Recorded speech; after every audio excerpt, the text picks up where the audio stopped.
Hello, everybody. Good evening.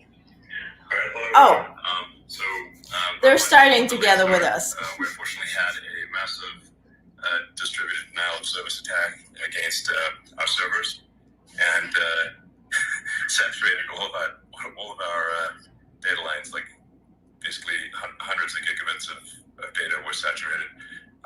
We think we've overcome most of that, and so it's now time to proceed. But as this massive attack illustrates, there's a lot of opposition to people just hearing what President Trump has to say, and but I'm honored to have this conversation. I want to emphasize it's a conversation. And it's really intended to just get a feel for. This is the smartest, just like in a conversation, richest guy in the world. Catch a vibe about someone if you just don't hear them talk in a normal way. And when there's an adversarial interview, like no one's themselves. Anyway, we tune in when I just silenced it a little bit. So, how it all started is it's supposed to start at 8 p.m. And for those who don't know what's happening, hi, welcome. So now currently is the interview with between Trump and Musk. Musk is interviewing Trump on Twitter. If you're not following on Twitter, I have it right here on my phone, so I'm going to play bits and pieces. The main idea was that I would be listening to that thing and for half hour to figure out like what's the main topic, and then I would report it for you.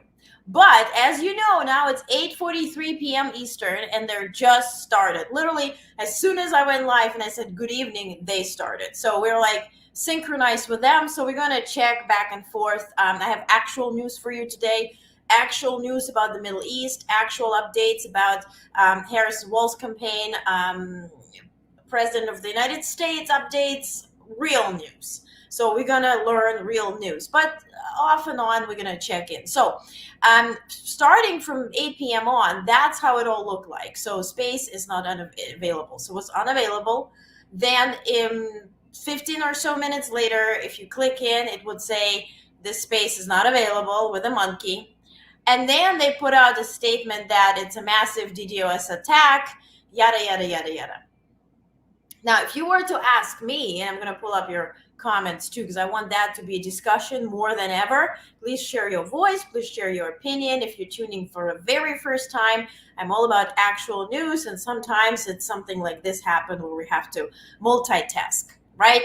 So when it comes to this interview, I don't think it is an interview, but it's more a PR campaign. And if you paid attention to any ads that were published, because Trump is under contract with Truth Social, so he cannot use any other platform. It's prohibited in his contract with Truth Social.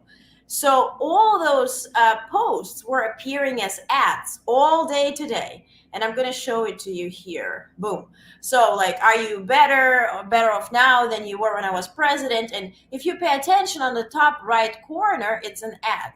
So all of it was an ad, paid by Donald J. Trump, yada, yada. Now, this Spaces is also paid by Donald J. Trump. So it is sort of a promo event. Now, I'm thinking, just trying to connect a few dots here and there. For instance, remember how Elon was dangling that carrot on a stick, like, oh, he's going to invest XYZ amount in Trump's campaign? Maybe that interview and those ads are the investment, pretty much returning back to Twitter. And then my thought was, you just listened to him like, oh, it's a controversial interview. That's why we're being hacked. What, Iran again or what? I will share all the info that I learned today in the gaggle with National Security Council, with John Kirby. He was asked to talk about, Trump's emails and campaign emails that have been hacked. And he's like, well, we're not aware of such thing. And then he went into the like normal, sentence that is always said, like, but we condemn any type of attack. And if there is a foreign player, we, da-da-da-da-da, right? So we're condemning blah, blah, blah. But they are not aware of such thing. To which I'm thinking, well, maybe Trump's campaign is trying to release more stuff about J.D. Vance. So there's a another, or like a public opinion to replace him, right? So it's not coming from the campaign itself, but from the public that they're opposed him because he's a weak link in that weird campaign. And so then this year, I'm thinking maybe Musk tried to get out of it. Like it's not profitable or it's not getting as many people and you guys are logged out, right? Majority. So maybe the blackout is not working. Maybe he's trying to kind of like, make that a thing without that being a thing. And as I'm going to check your comments, take a look at today in the White House press briefing. Washington Post reporter raised the question as to what can White House do to prohibit them from spreading misinformation. Take a look. Elon Musk is slated to interview Donald Trump tonight on X. I don't know if the president is going to. Feel free to say if he is or not. But I think that misinformation on Twitter is not just a campaign issue. It's a America issue. What role does the White House or the president have in sort of stopping that or stopping the spread of that or sort of intervening in that? Some of that was about campaign misinformation, but it's a wider thing, right? Yeah, no, and you've heard us talk about this many times from here about the responsibilities that social media platforms have when it comes to misinformation, disinformation. Don't have anything to read out from here about specific ways that we're working on it, but we believe that they have the responsibility. These are private companies, so we're also mindful of that too. So your comments passed the vibe check. Thank you. So we kind of aligned. It is weird, right? As to Elon being the smartest, we don't know. Richest, we also don't know because it's the bubble game, right? It's the companies get such and such investment because it's written on the paper that they will be making this and this, right? But it's all reminding me, if you ever read the book called The Little Prince, where the little prince was traveling from planet to planet, and one planet was this fat guy who was just counting stars, and he said, "What are you counting?" He's like, "I'm the richest, I have the most stars." And like, but who else does have the stars? No, I have, that's why I'm counting them. So it's kind of like, well, you're the richest because you're counting the stars. Whether he is practically the richest, like for instance, if you think about Buffett, right, who has billions of dollars in cash that he can withdraw, right? So that would tank the economy or shift it, right? This here, it's a bubble, but I'm very happy that you guys did some stuff outside, that you were, not just sitting here and waiting. Neither was I was just gathering all types of news. One thing though, that European Union Commissioner sent a letter today prior to this interview to Musk to warn him that if, as you see here, August 12th, 2024, he sent a letter saying, listen, I understand this is your platform, but the bigger is your platform. Personally, you have 190 million followers. Also on X, you have billions of people. So you are responsible for spreading that type of misinformation. So in case you're not planning on fact-checking it or moderating it in a way that it will be Trump will be practically fact-checked, which is obviously not going to happen. I'm gonna unmute it in a second. Let's tune in what the hell happens there. But then European Union will be filing a lawsuit for misinformation because, as you have heard, and I reported on it a week ago, 2 weeks ago, that in England, because of this AI stuff, because of this fabricated massive social media campaign, people thought that a 17-year-old boy who went on a killing spree and killed kids who were learning Taylor Swift moves in a dance class, that he was a Muslim, and he screamed Allahu Akbar and all that stuff, which was completely made up. And so many riots followed. And then England, and they had to quickly call up the COBRA meeting, which is their security meeting, and create laws and apply laws for physical harm and physical criminal activity to online criminal activity. And people went to jail, right? From 3 months to several years. So this is what needs to happen. But it starts with this type of shit show where we say, and excuse me for cursing, but I don't think shit show. It's a term. It's not a curse word, it's a term. Anyway, so I think this peep show, to say that, oh, we were hacked because he's controversial, well, then you have to say, then what, you're going to blame Iran again? Well, yeah, because he executed a guy in Iran. Then also say the other stuff if you're blaming Iran now for no particular reason. So let's unmute. Let's listen for a couple of seconds to see what's going on. Get to his gun, and he fell down. Actually, very badly hurt his leg, his ankle. I hear very badly, but he fell down. And he did, you know, from what I understand, he did say there's a guy up there with a gun, and the shooting started very quickly after that. I think it forced the shooter to go maybe quicker. You know, he was supposed to be a very good shot. Yeah. My sons, Don and Eric, they can't believe what happened, but they said from 130 yards, a bad shot. I don't think so hit either. that target almost every time. They said it's like in golf, Yeah. thinking a 2-foot putt.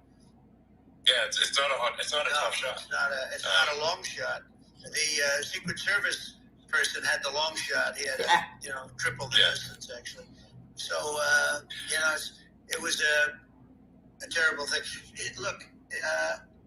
It's hard. I have to say this about the Secret Service. When I went down, and I went down based on, I think they're screaming, but other people also, because people saw this happen. You had so many. What's with his One of the teeth? miracles Do you was that hear it? nobody ran. I mean, Why is he if talking the like gun this? goes off, the crowd control people showed us this. When guns go off, and it does happen in stadiums at a soccer match or some kind of a match, everybody flees. They call it a stampede, like cattle. But everybody, and a lot of people get killed with those stampedes. We had more people than you'd have at, some of these matches or these games, and nobody left. You had a small Was it group copter behind crash? us I at think the about the grandstand, assassination and attempt. that was full. And you look at it as it was That's taking the place, assassination and attempt. normally they'd be I running. think. They I don't didn't. think They it's the saw that copter I was crash. hurt. They saw a lot of blood, and they saw that I went down. And it's almost like they wanted to be with me. Well, out front, you had thousands, tens of thousands of people. As far as the eye could see. They went down because they wanted to be with him. As far as the eye could see. And Excuse me. The Secret Service, he went down because everybody screamed, not because he touched his ear, and then the hand was still without blood, even though he touched the ear. And by the way, if it's fake, if it's real, we just want to know information. We're waiting for medical reports. I personally would love to know if the bullets that allegedly hit him, whether they hit him, and whether those were the bullets that killed the guy, hurt the other guys, what happened to the other guys, and also if that was the same bullet that was fired from AR-15, from the dude's gun. But this guy just lies. And I just want us to put ourselves in this situation. We're still talking about JFK's assassination, which happened like in 60s, right? 63. And so, like, we're still talking about it. There's still unresolved, right, issues. We're doubting that the guy could have hit him from that far. It was 2 bullets. Then all of this stuff is coming out. They're not disclosing it, right? 1963. Thank you, Brandon. That was my mom's birthday. Anyway, we're still asking questions, and we treat it seriously, and we see pictures, and we see all kind of stuff. Here, the guy that was allegedly hit, and we give him all the benefit of doubt, right? He is not questioning whose bullets those were. Are those the bullets from AR-15? Who else was there saying Secret Service went down with me because they wanted to be with me, even though there were thousands of people? What are you talking about? What is this? Oh my God. Yikes. Anyway, let's tune in and then we go with real news. so what I think is that this 1 guy million ran to people his site, listening to this now. which he had all planned out with the gun. He ran to the site and he started shooting fast, and maybe that's why he sort of missed. I mean, What's with his but teeth? it could have been a much bigger problem. But he totally would have hit if you hadn't turned your head. So, there was it was a very near thing. It was a miracle. If I hadn't turned my head. Yeah. Okay, would you agree that we continue with the news and then we check in back to their miracle? I can't. Gives me itches. We need like a vaccine, like anti-BS vaccine, so nothing itches. He's slurring words and he has something with the teeth. It reminds me of this United States of America whenever he said it at some point. Like, oh, anyway, it's Monday. Almost cursed. Started the week off with a good start. Okay, let's continue with the real news. Now we're going to check in, like after each topic, we're going to unmute and check up what's going on there, because otherwise we're going to turn cuckoo before we turn cuckoo. Okay, some of you asked about the European Union question, whether they can do anything for this misinformation. Yes, absolutely. Actually, Twitter is on I think, last warning to be banned from the app stores in European Union. So if that happens, their bots go down, the actual users go down, so it is banned from the app store, that will certainly show off in the ads and, any kind of statistics that they're looking at. So that absolutely would be the next thing. And by the way, if we think that sort of in the United States, everything takes so long, I'm just looking at my notes, what we're going to talk about today, that it takes so long to go through a court proceeding and, votes and this and that. They're very quick. They decide that this is not working for us. It's especially if it sort of touches on national security, it will be gone as soon as they decide on it. And they vote on it right away in the parliament, in the European Commission, like they're there. All the countries are in one spot, they're there and done. They're not going on vacation like it is very common here. In the Congress, they're on vacation 2 weeks, they're back for 2 days, and then they're again on vacation, and it's not happening there. I did my first internship in the EU Parliament. I studied European policies in Brussels, so they're working. That's what we can say. They're working. So, okay. On a better note, so first, let's take a look. We're going to talk about our president, President Biden first, to start off on a better note, and then we check in and sort of will be our light and dark thing today, checking in and out. So first, of course, the Olympic Games ended yesterday. It was a closing ceremony. I don't know how about you, but somehow this opening and closing ceremonies made me feel old and old school, because I'm kind of like all about like the typical ceremonies. But it was, even though it was beautiful, and I don't think there were any controversies, same as with the opening. I'm not going to show you any clips because they're going to be banned through NBC right away, so heck no. And then of course they passed the torch, literally, to LA, because it's going to be Los Angeles 2028 Summer Games in LA. I think that was the highlight, when Tom Cruise jumped off of the top of the building, picked up the Olympic flag, jumped on a motorbike. Then it was a movie how he flies, with planes and jumping off the plane, coming to LA. And there was a concert with Snoop Dogg and other rappers, and Billie Eilish and Dr. Dre, and so I think that was the highlight. That made my day, so to speak. And so now it's LA 2028. So I think it was cool. Now, before that, you kind of know that President Biden has a very friendly and close relationship with Katie Ledecky. So I wanted to show a video how he called her to congratulate her. So take a look. Sir, you're Katie Ledecky. Katie, it's Joe Biden. God love you. How you doing? Yes, Mr. President. Hello, how are you? I'm better because of you. God, I'm so damn proud of you. I can take no credit except being smart enough to give you the Medal of Freedom. You are incredible. Thank you. Well, you told me to bring home some medals, so I knew I had to when you told me that. Well, I tell you what, becoming the most decorated woman in U.S. Olympic history is pretty damn impressive. I know you tied the record for most gold medals by a woman in Olympic history. You make us so damn proud, Katie. I really mean it. Thank you so much. No, thank you so much for your support, and I know Dr. Biden was out here last week cheering us on, and that meant a lot to us. So please thank her for me. It's such an honor to represent our country. Well, it's an honor to watch you. It really is. Lovely. So lovely. Can you imagine Trump calling athletes and telling them that he won the Olympics and they were just there? What else can you expect? He actually told us that it was his thing to get the LA 2028 Olympics and Salt Lake City. And then I realized the thing that it always will be Summer Olympics. I know I'm slow.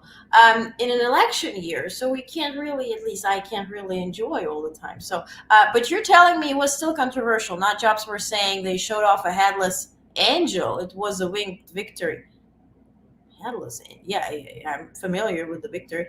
There was they had similar complaints. It just didn't make an impact. Okay. Trump calling people. Yeah, Trump. Imagine there's Katie. Didn't you like that I won the Olympics for you? That was me swimming, Katie. Yeah, just wait for it. Sadly, I can't imagine him as the best Olympian ever. Yeah, the best I've ever seen. He was so fast you couldn't even see it. That's why. Open your eyes. Pay attention. Okay, so then perhaps you have missed it yesterday on Sunday morning. They premiered an interview with President Biden on CBS. So I have 3 clips that I want to show you. First one being just 16 seconds where he shared his opinion on Kamala Harris's VP pick and running mate, Tim Walz. So take a look. I talk to her frequently, and by the way, I've known her running mate is a great guy, as we say. If we grew up in the same neighborhood, we'd have been friends. He's my kind of guy. He's real, he's smart. I've known him for several decades. I think it's a hell of a team. Sweet.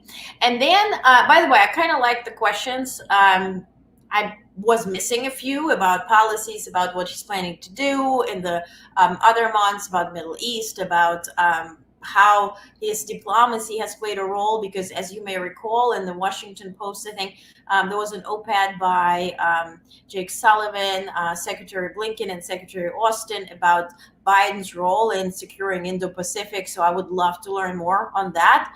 But by the way, I will invite you to our town hall. I think we'll do it on Wednesday. I'll post it on X. I'll send you emails if you subscribe to Substack. I'll share it with you tonight, and I'll share all the links in a second. So we'll do a town hall because I have several interviews planned to see if you're interested to hearing from those people and what you want me to ask. And obviously, interviews of that level are considered. So please join me. I would love to hear your input because my job is to report on what you're interested in and get factual information. So, but altogether, good questions. Not this sort of witch hunt type of thing. Why did you leave? Why not? And whatnot. They asked him why he passed the torch. He said, listen, I said what I said, and then I heard from my party, and then I chose democracy and Democratic Party over my ambitions because, as it has been proven, younger candidate and more upbeat atmosphere and this energy plays a role, and so it would have better chances to lead to a win. Certainly, of course, directed through Nancy Pelosi. Of course, that is bitter to the point where I shared with you that even though I didn't like the decision, if I even understand the decision, I don't like how it happened. It's disgusting, not at this age, not after such career, not as a thank you for doing everything President Biden has done. I believe in my time, in my life, this is the most accomplished president, and it will take a lot for somebody to beat his accomplishments. And that was disgusting. I just have no other words for it. Media played a role, Democrats played a role. So I think if we use this whole situation and the behavior of people as a lens to then judge who is who later on, let's not forget, forgive but not forget, and move on being wiser. That's what I would suggest. So another question was as to, they were sitting in a room, FDR room, and the portrait was next to them. And the question was, when Biden just came into office. He said he wants to be like FDR, achieving a lot. And so the question was, has he achieved a lot, and how does he compare himself? So take a look. Yeah. You've had a lot of ambition. Some senators told me in March of 2021, you took them into the Oval Office and pointed up at FDR's portrait and said, we're going big. We're going in that direction. I did, and we have, with the great help of so many people. Look, democracy works, and it was very important to prove that it worked. Prove that it worked. I mean, look at what we've been able to do. We've created 16 million jobs. I mean, real new jobs. We've gotten around the brink of having the private sector invest over $1 trillion. $1 trillion in the American economy. One of the things I fought for as a senator for a long time was to change the dynamic of how we grow the economy. Not from the top down, but from the bottom up. The idea of trickle-down economics doesn't work in my view. Yeah, and to your point, yes, those Democrats that voiced their opinion and kind of pushed him, that's one thing. But those who claim to be those, unknown sources, President Biden knows who those sources are. Even we who cover the White House know who those sources are. And these sources will be looking for a job in the new administration very soon.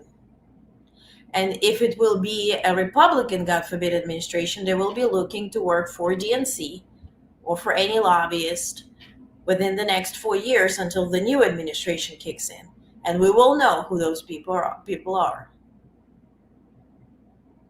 Disgusting. Always thanking others. He's such a great leader. Indeed, indeed, indeed. Like this meme, there's a CEO and a leader, CEO versus leader. He's the leader. It's really good. 100%. Yeah, we know, indeed. And yet he still handled it with dignity. Amazing person. I would have had a flamethrower. Indeed, and so much has been done against him, and he's there with poise and grace and humanity and professionalism and wisdom, right? And then what has been done to Trump? Just think about it. That people, pants did not bow down, found a little bit of his dignity that was left, and prohibited from Trump just overtaking the government, right? Even though he lost. And now he's planning to come back to power, avoid all kind of prisons, right? But then literally poop on everybody. Like you would wish that cows are not flying, that's so much poop that will go on everybody. Because what? Because people didn't commit crime for you. And just look around. Everybody went to jail. Those who committed crime for him. Agreed. Lost respect for some others. George Clooney, Stephen King, Jon Stewart, Stephen Colbert. Exactly. Yes. Especially Stephen Colbert. Because I've known him as a decent, wise, classy guy. And this was like, you are a brand. You think CBS is so much more of a brand that you need to bow down and flip over backwards? Biden always puts every single person ahead of himself. Always. He even prays for his enemies. Yeah, Stephen King was tough. Betrayed. And that is my point. We just need to remember. I'm not saying let's turn bitter, let's lose trust. It takes a very strong person not to lose trust, not to lose your humanity and your kindness, even though you've been betrayed, even though you've been hurt. That is what real strength is, even though to maintain the goodness in you. But what I'm saying is, let's not forget, because these people are running for re-election. These people will be asking for our votes and time and money and everything. Like people were sending me emails today to be interviewed at the DNC, and I literally had to just Google what they said about Biden. Like, okay, hell no, hell yes, oh hell no. Like that is what I decide on, because if I lost trust in you, I don't want to give you a chance to speak up. I don't want to prepare questions, because my only question would be, why did you do it, a-hole? So I respect Nancy's political power, but my impression of her character and integrity is gone. Yeah. Schiff and Ruskin. Yeah, Ruskin specifically, that's just like, no bitterness, forgive but not forget. Exactly. Okay, so let's move on a little. Let's move on. Third clip that I want to show you is there was a question: how does Biden want to be remembered in history? And that was pretty interesting. Take a listen. When you think about the presidency, we're here in a special room in the residence, so much history in this room. How do you want history to remember President Biden? That he proved democracy can work. It got us out of a pandemic. It produced the single greatest economic recovery in American history. We're the most powerful economy in the world. We have more to do. And it demonstrated that we can pull the nation together. Look, I've always believed, and I still do, the American people are good and decent. They're honorable people.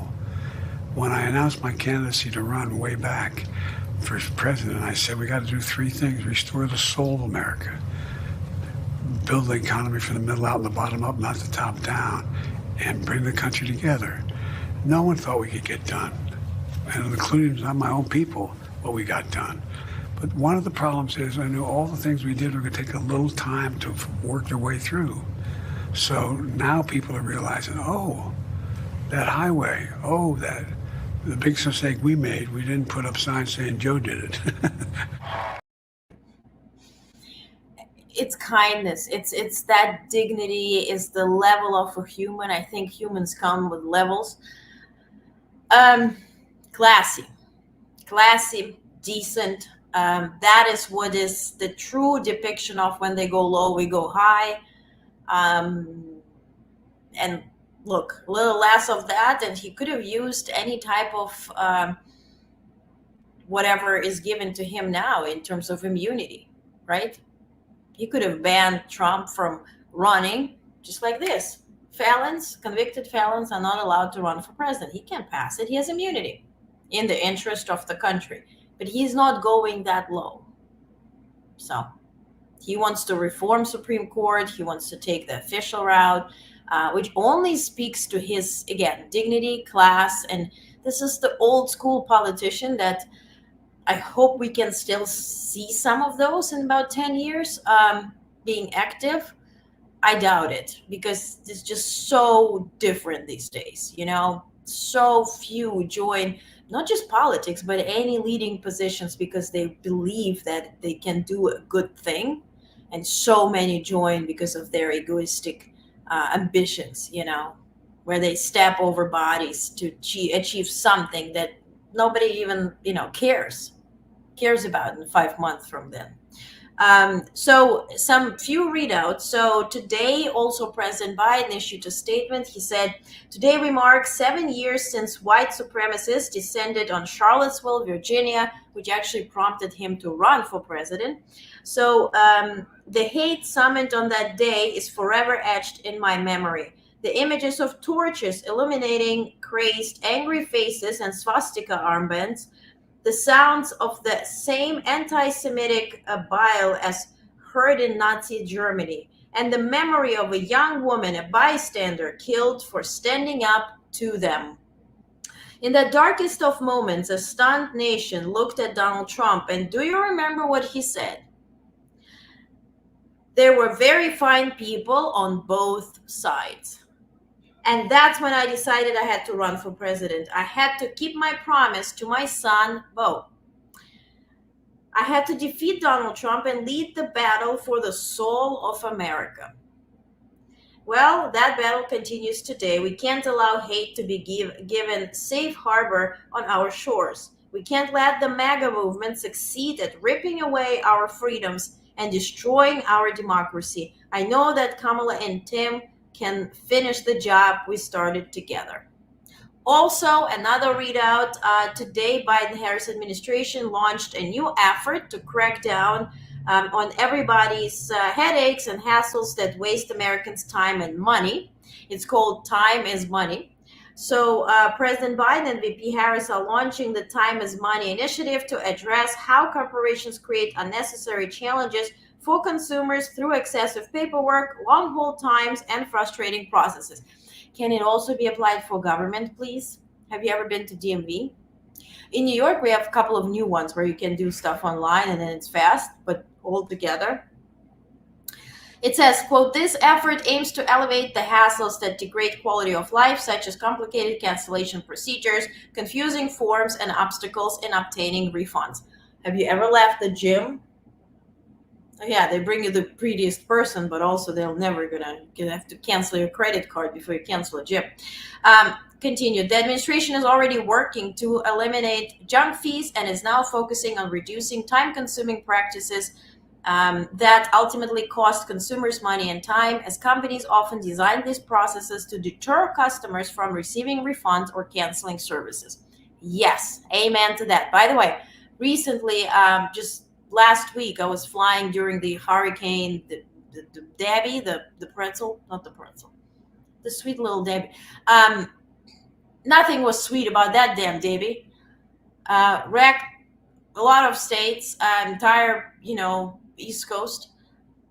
But the flights were canceled and rebooked. And I said 7 hours waiting for the plane. They got to cancel. And a day later and all that kind of stuff. And it was so easy and it was free to reschedule things. And I said, look, how does it work? I know it's Delta. It's not like Spirit or anything. But why is it so easy? And they said, well, this is the new rule and this will happen. I was like, okay, we welcome that. So a couple of things for President Biden for this week. So tomorrow he is traveling to New Orleans and he's going to talk at a university, delivering remarks with the First Lady at Biden Cancer Moonshot event. So on Thursday, together with the Vice President Harris, he's going to travel to Prince George's County in Maryland and deliver remarks on the progress that the administration is making to lower cost for the American people. So those two travels are planned for President Biden this week. So we're going to see him tomorrow. I'm joining the gaggle on Air Force One. Karine Jean-Pierre, the press secretary of White House, will be answering questions as they're headed to New Orleans. So let's tune in again to the Kick Show. Let's see what's happened. It's like, don't mess with me. I mean, that's like, whereas I think people are not going to be, they obviously have not been at all intimidated by Biden, and they certainly will not be intimidated by Kamala. And you have to really think of that in the context of global security. That if the American president is someone that, like, evil dictators are scared of, that makes a huge difference to the security of the world. So I had a good relationship with Putin, despite the Russia hoax that lasted for over 2 years. Just a hoax created by Hillary Clinton and Adam Schiff, some just bad people, just sick people. Frankly, I mean, Schiff is a sick person. He's going to end up probably being a senator. It's hard to believe, though. Oh, I'm very thankful because I have an entire thing today explaining the connection between Trump and Russia. So I'm very thankful that he just kicked off that segment for me. Very cool. I'm going to have an entire readout. If you ever followed the Vatnik Soup on X, so the founder is from, I think, Finland. Don't quote me on I think Finland. And he does tremendous job researching. Also, I know somebody who was the KGB agent in the 80s who was responsible in Washington, is living now in Washington, D.C., is U.S. citizen, but in the 80s was responsible for recruiting Trump for Russia through KGB. So we're going to talk about this today. I'm very thankful he mentioned that. But when you talk about intimidating, what Elon said, he certainly has no idea about politics. And, on my end, I'm not, in administration or anything, but my experience is I studied political science and law and EU policies and whatnot. And I worked for UN. I left UN because I don't like UN, but that's a story for another day. But diplomacy is not intimidating somebody. Because if you are, diplomacy has changed so much since the nuclear power was given to certain countries. So the importance of diplomacy is now not to intimidate anybody, because it takes somebody to misunderstand your notion or whatever you said and push a button, and then that's it. So especially with the dictators are weak men. And you can, harass me since today, but I'll tell you, the biggest problem we have is the weak man who want to participate in the PEEP measuring contest, even though they know by definition they should not be nowhere near this contest. So all these dictators, from Xi to Kim Jong-un to Putin to Erdogan and all of them, those are very intimidated, weak men who need to, same as a guy who would be beating up his wife and staying with her, they need to take the victim by force, because they cannot do it through their wisdom, through their diplomacy, through their character, through their classiness, through their knowledge, through their brain. They don't have it. So they need to take it by force. And so they take it by force through fear mongering. They hold this, their nation in the iron fist, and then just pay attention. What happened to Gaddafi, Hitler, all of them? Whenever they're out of power, they will be killed and dragged through the mud. I worked for UN Security Council when Gaddafi was killed. We were sitting in that Security Council meeting for over 24 hours, watching literally what was done to his body once he was already knocked out. And those were people whom he held in that iron fist. They paid back. So all these weak men who need to intimidate somebody just to feel like they own a pair, those are weak men. And this is a very weak statement that somebody has to be intimidating in the United States, the strongest power, militarily, economically, democratically, the strongest power in the world. And you need some weakling who would be having a big mouth and intimidating somebody verbally? Now that's a bunch of bullshit. Sorry. Excusez-moi. Olga even take literally, he's also wrong. Kamala was prosecutor. She knows intimidation tactics. Exactly. 1971 here. Miss JFK. Yep. Yeah.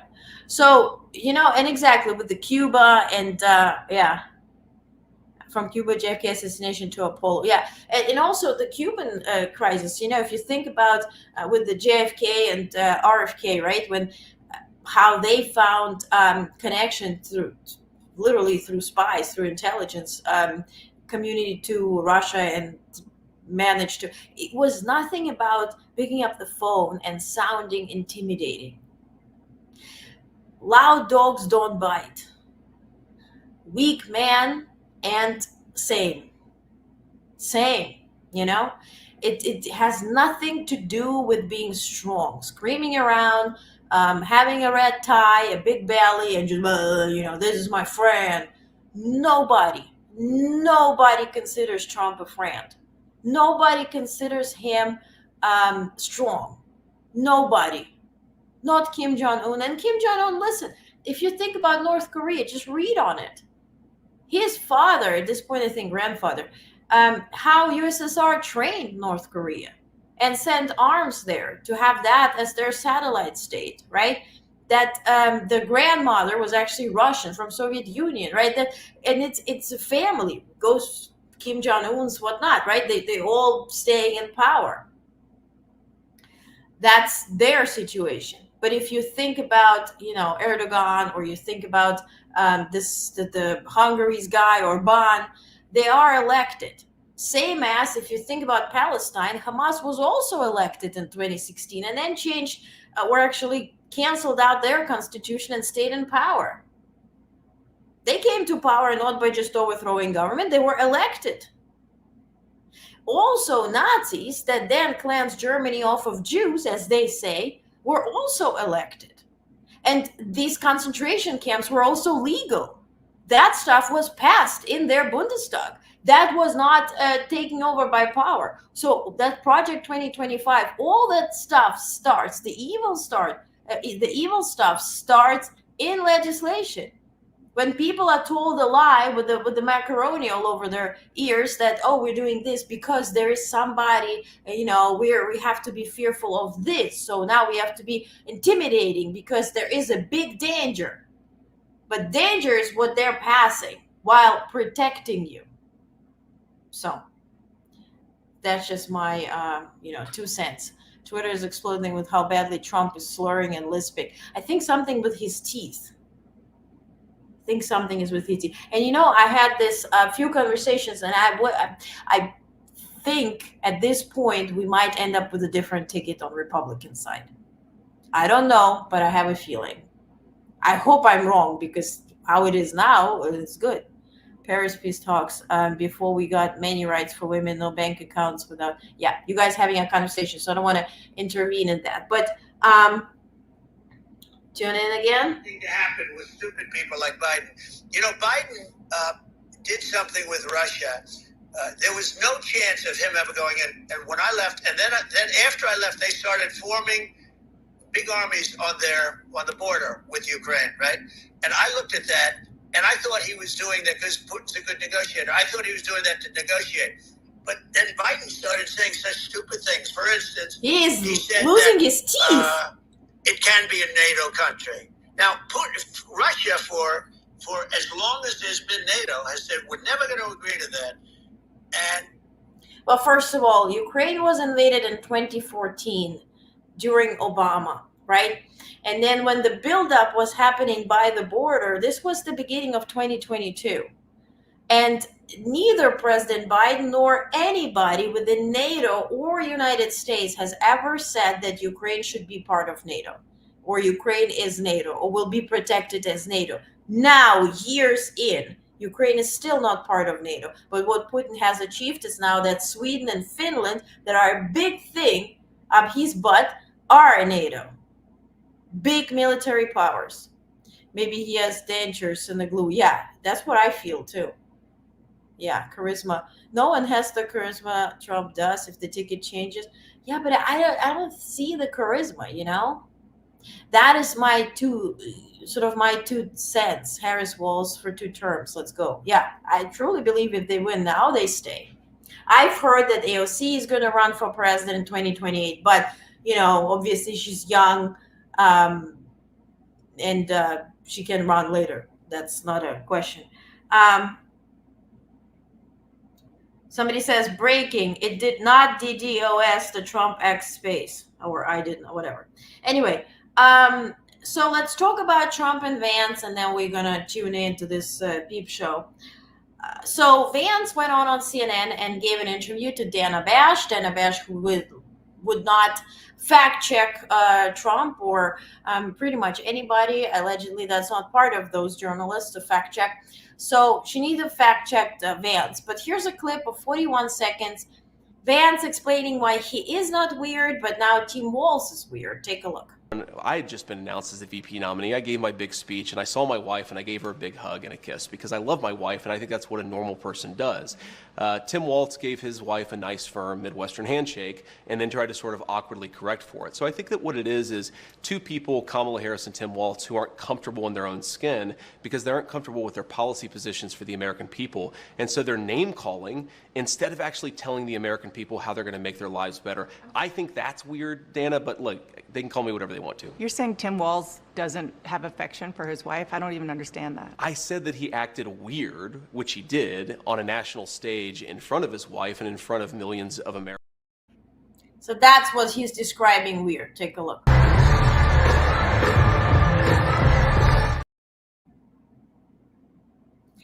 It's first and foremost, you know, for Tim Walz, this is the biggest scene he's ever been introduced to. And it's very energetic. Everybody's looking at you all over a sudden. And so you have to learn the ropes, right? Do I act with a lot of affection? Is it this? Is it that? So they're loving. They're an amazing family. I don't see any awkwardness here. Take a look again. Here's 4 seconds. Obviously, Kamala Harris and Doug Emhoff feel like, you know, fish in the water because they've been for 3.5 years in this environment. But if you are freshly introduced, you have to, you know, like understand, can I be lovey? Can I do this? Remember, like in the 50s, 60s, people could not show any affection on the street, you know, and this is like, you have to learn it, you know. But I don't see anything weird. Neither did Pete Buttigieg. That's what he said about the Vance interview. He says J.D. Vance is terribly concerned about precision in speech and honesty in politics. Also, he wants you to vote for Donald Trump. Huh. So precision in speech and honesty in politics. And then at the same time, you want to vote for Donald Trump. How's that working? And also, J.D. Vance, not weird at Yale, not weird here, not even weird here. J.D. Vance is not weird. I know what you're talking about. I don't have such pictures from my university, but you know. And you know, my point is, he can be a drag, whatever he wants to. We will embrace it. Just why are you hating on this while you are being whatnot? Interesting. But another thing, so when people are saying, well, Trump, you know, he's flying all around, but he's having these rallies outdoors, there's not arenas, not many of those. What is the secret behind it? So the secret behind it is unpaid bills. So it says, if anyone is paying attention, Trump-Vance campaign is currently at a standstill, right? He crawled out of his pajama pants at Mar-a-Lago, but then what? While no one has offered a definitive explanation, it is actually connected to Donald Trump's outstanding debts in several states. Check this out. So since 2019, according to the data compiled by Centers for Public Integrity, more than 12 cities are still waiting to receive these funds from the Trump campaign. Take a look. Washington, D.C., 9 million. Lebanon, 16,000. El Paso, poor El Paso, by the border. So much could be, you know, of those funds can be used for protecting the border, by the way. Tucson, you know, Mesa. So that's why he's sticking outdoors, having those unprotected rallies, because we can't pay the bills and people are not falling for the okie doke anymore. Karma. So this is what I wanted to read out to you about Trump and his connection to Russia. Again, if you're not following the Vatnik soup, this guy's Pika Kalyonemi, he's amazing. He does all of it about Musk, about J.D. Vance, about all of it. Very good research. So in today's Vatnik soup, it's from older, but I want to share it with you so we kind of know the drill. He says, I'll introduce an American politician, media personality, and businessman, Donald Trump. He's best known for serving as the 45th president of the U.S. and for promoting pro-Kremlin viewpoints regarding Putin and the Russo-Ukrainian war. Let me know if you've heard of that or you read it before. I don't care about college time photos. Fortunately, there weren't cameras around when I did stupid stuff. Indeed, you know, my point is, with the college photos, it's all cool, it's all fun, you know. Even this Harry guy, right? The British, I'm not touching my nose, touching next to my nose.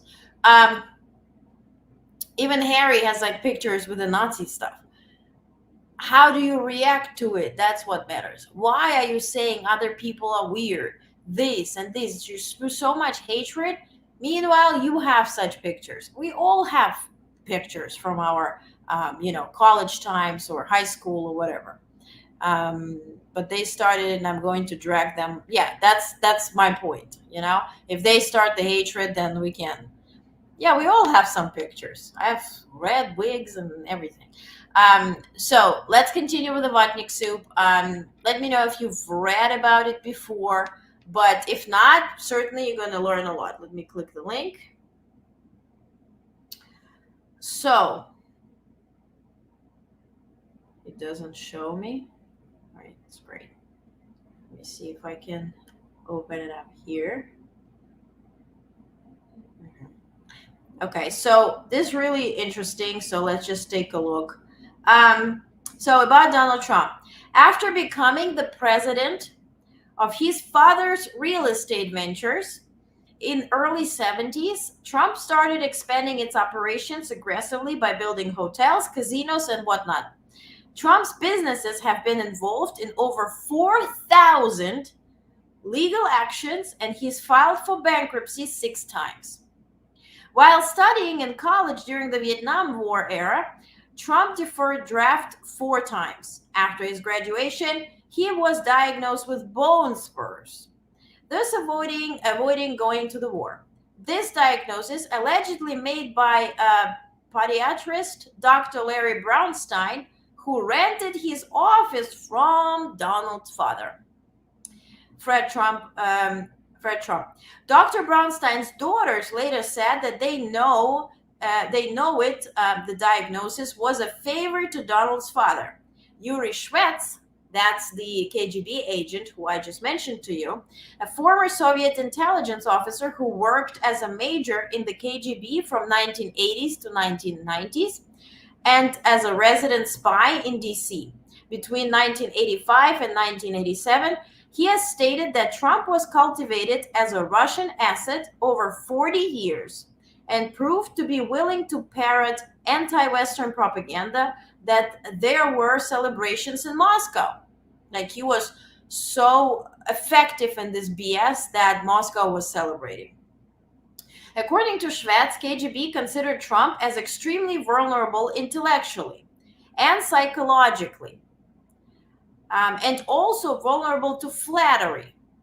Based on journalist Craig Unger's book, American Compromise, Trump first appeared on the KGB's radar in 1977 when he married Ivana Zelnikova.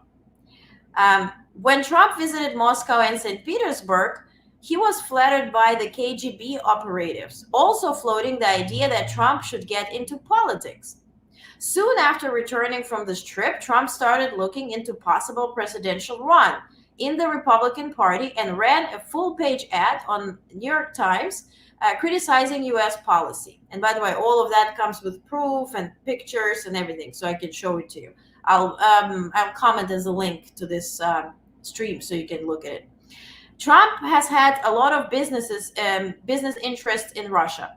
He had undertaken a project to build a Trump skyscraper in Moscow. This idea came to be during his visit to Moscow in 1987 and was later published by Felix Sater, a Russian-born businessman with mob connections.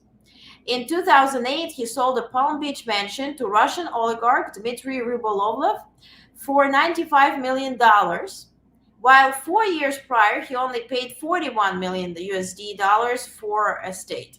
Even though the Mueller report didn't conclude conspiracy between the Trump campaign and the Russians, an initiative called Moscow Project found 272 known contracts and 38 known meetings between Trump team and Russia-linked operatives. And there's no doubt about Russian influence in the U.S. 2016 presidential election. Days before Trump became president in 2017, the Obama administration released an intelligence community assessment, ICA, which assessed that Russian President Vladimir Putin ordered an influence campaign in 2016 aimed at the U.S. presidential election.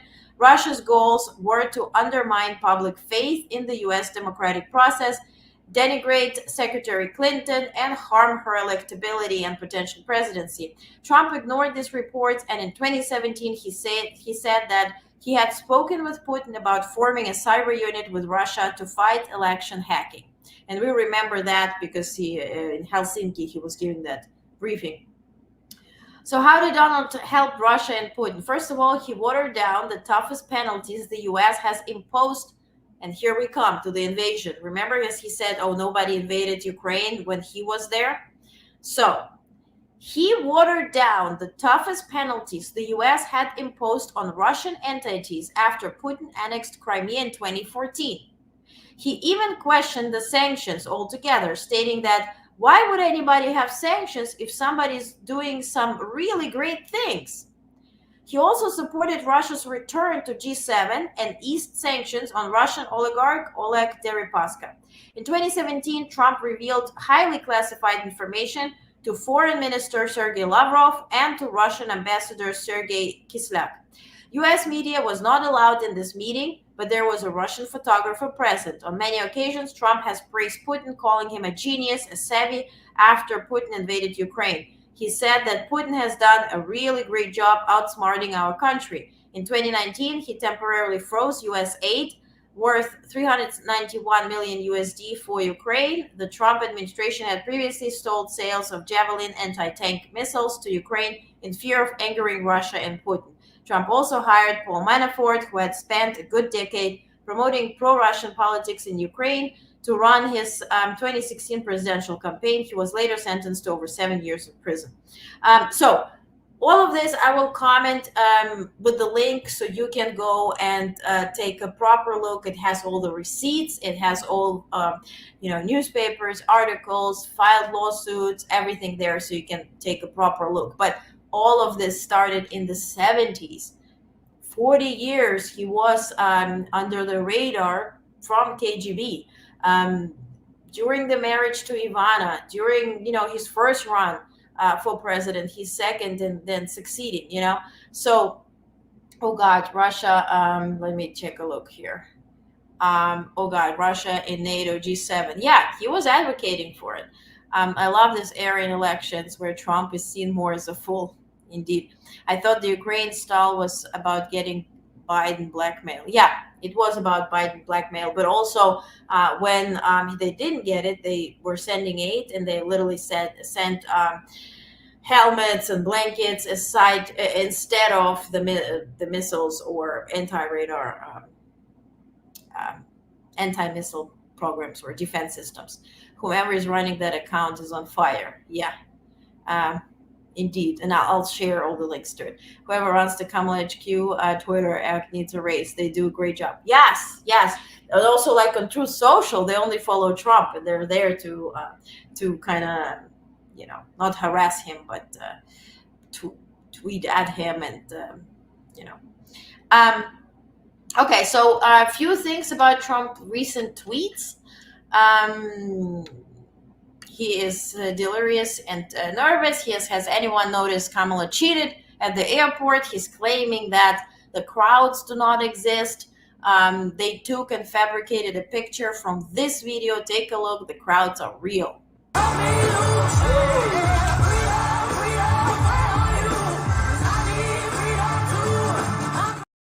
So they took this picture, cut out the crowd, then edited it with computer and said this is a computer-generated AI people.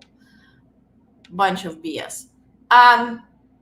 Next, he's also telling us that U.S. will not be surviving for another 4 years of a Democrat in the White House. Well, that's just a bunch of banana. And then he says, I'm doing really well in the presidential race, leading in almost all of the real polls. The real polls, I guess, is what he's drawing himself. And this despite the Democrats unprecedentedly changing their primary winning candidate, Sleepy Joe Biden. So he's still crying that he spent so much money in those cheap-ass ads against Biden, and that's wasted money. And now Kamala Harris, and he can't really, advocate that she's old or maybe she's senile or something. No, nothing of that works. So pay up. Do you want to check in again with the Peep Show? Let's see. Do a good job in their crime-ridden places. You wonder, how do they continue to just go on? It's not a good situation. I think the only thing that's going to force some of these states to change is if they risk bankruptcy and they're not getting bailed out by the federal government. Right. Well, that's the only thing that's going to get them to change. You remember the area in California where they had that, where I guess somebody had sticky fingers and they stole a lot of money, and they went into a form of chapter, and it was very nasty for a period of time. But now it's probably the most popular place in all of California. So at some point, something like that may have to happen. But the problem is, you can't penalize people that loan money to the state when you have incompetent people like a Pritzker. Look, the family didn't want him in the family business, and then he ends up being... Pritzker? What did you say, Pritzker? How was it? How are you sound? Pritzker. He's blabbering around, I don't know what it is. In the States, not giving money or whatever. I don't know. Probably he shits on everybody who didn't endorse him. I think that's what happens. He really loves the sound of his own voice. Yeah, and he's losing his dentures. Melania, I know it's not in the contract probably, but would you mind checking? Let's talk about some BS news. I put it up on X. I want you to know. So here, Politico. Is Kamala Harris prepared to go off script? Grumbling picked up this week about Harris not sitting for questions from the press. And Republicans are hammering the point with Trump and Vance holding pressers of their own to draw a contest. So I posted it. I will repeat it. First of all, lying is not answering questions. Trump rolled out of his pajama party, stood in front of picked reporters who never asked a question, never fact checked anything, never had any 1% of that energy that we're so tough and we're so for truth. That is every day in the White House press meeting. They didn't have a 1% of that energy. Was all butt licking adventure. So lying for an hour, it's not holding a press conference. This is lying. And without fact checking, it's misinformation. JD Vance stumbling upon security, running to Air Force 2, claiming it's going to be his next plane, and then trying to talk to Kamala Harris's press pool where nobody asked a question. That is not a press conference. JD Vance sitting down with Donna Bash and talk about how he's not weird and Tim Walz is weird without touching on any policy question. That is not a worthwhile interview. Meanwhile, Kamala Harris jetted all crisscross the country, talked to real people who will be electing president and vice president. No, she did not sit down with MSM because why? To give you views? To make sure the advertisers know why they're paying you? Those few that remained? Why? MSM is not electing president, vice president. People do. They talk to people and they talk to press pool on 2 occasions. We have videos of that. But neither MSNBC nor CNN nor none of those guys showed those videos. Conveniently. Did not show any rallies saying, oh, will she go off script? It's the same speech, same speech. Meanwhile, you keep showing the same damn speech. We're going to talk about the Las Vegas rally, which was great. You don't show the energy. You don't show what people are saying. No, you don't. And by the way, I receive pool reports. And Kamala Harris on every single flight goes back into the press, from the plane, back of the plane is where the press sits. She goes back to the press and she talks from 10 to 20 minutes off the record to the press. And Politico knows it. Because you know who runs White House Press Association for this year? I let you guess. Politico. That's who decides how reporters are seated in the press briefing room. That's who decides who's going to be asked questions. I leave you up to that. NBC News. Democrats continue to joke about false JD Vance rumor. That's the sofa, the couch effing. After years of criticizing Trump for spreading misinformation. Oh, please. Oh, the word weird hurts. But talking that Kamala Harris is a border czar, talking about her damaged vagina, talking about cheating Doug Emhoff in his 20s on his first wife, and then interviewing the wife who says, no, we're actually fine, we're good, we made up, we're smart, we have a great family. It's all very good. That is not nasty. And who made up that rumor, by the way? Didn't that come from his book? Or who made that rumor? And why did we even dare to believe that rumor to be true? Maybe because you fit the profile? Dolphin searching guy? Okay. So, the Trump ad is all over X, so whenever you see tweets from Trump, don't engage. Those are advertisements because he's not officially tweeting, not allowed to. So remember how the Democrats made a star out of Liz Cheney because she's so anti-Trump, and then people started saying, oh, maybe Kamala Harris should select her as her VP because that would just be a brain thing for everybody. Just the brains would explode if Liz Cheney would be the VP, and she's so amazing, so amazing, so amazing. Here's Liz Cheney. Listen to her. And that's to make sure that every American understands what today's Democrat Party stands for with respect to babies and with respect to the murder of babies. We have seen now in states across the country the introduction of legislation that would enable the killing of babies. This is not about abortion. This is about killing babies after they are born. And it is the face of pure evil. And you've seen the leadership of the Democrat Party here on the Hill remain silent while elected leaders, including the governor of Virginia, described in very cold clinical terms how he would in fact facilitate the murder of a baby that had already been born. And I want to say personally, as a mother, I'm the mother of 5 kids. I've delivered 5 babies. And the idea that we have to say today to mothers all across this country that we've got to describe what the Democrats are doing is really horrific. And I want to ask mothers across this country to join with us to make sure that we don't see our maternity wards turned into killing fields, which is what the Democrats would do if we don't stop this. So we are absolutely dedicated to stopping this, dedicated to protecting the most vulnerable among us, which are the unborn, and the notion. Why is she talking about babies? Where did they get the notion that once a baby is born, it can be knocked out, to avoid words that will ban us here? Where did they get that? There's no state that allows that. That is a murder. Why are we talking about babies when we talk about first trimester? Well, what babies are we talking about?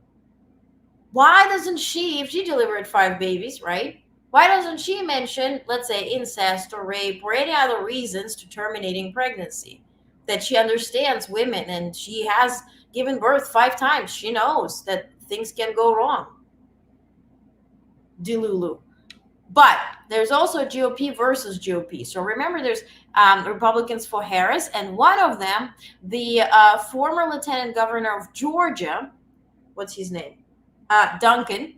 He was on CNN and he said why he cannot vote for Donald Trump. Take a look. He's got lots of problems and lots of constituencies that don't like him and really genuinely want an excuse to not vote for him. I think his lies and his hateful attitude is really starting to serve as snake venom to that 10% that are going to actually care and matter. I mean, I can't personally support Donald Trump for a number of reasons, but one of them is because he instigated death threats against my wife and my kids and did nothing about it.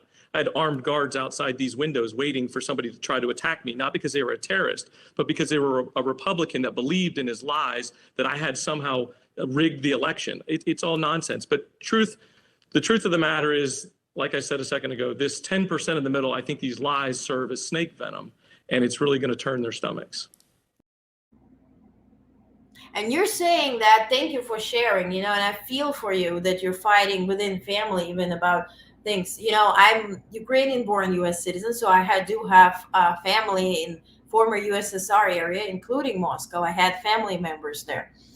And if you are in this propaganda bubble and they loved Putin and they would not visit us, they would not talk, they would not. So if you're believing in this, I have now people who are so Trumpist that are young, older, of course, people, different immigrants, not, but young people, business owners, who talk about this nonsense that economy was better than you talk about supply and demand and how COVID this and, gas prices, that people who are educated, they think that president sets gas prices, that president somehow affects the Fed. Like, it's just so much nonsense that I'm just questioning. If you pass your immigration test, right, if you get naturalization test, I had to pass 100 questions and learn 200.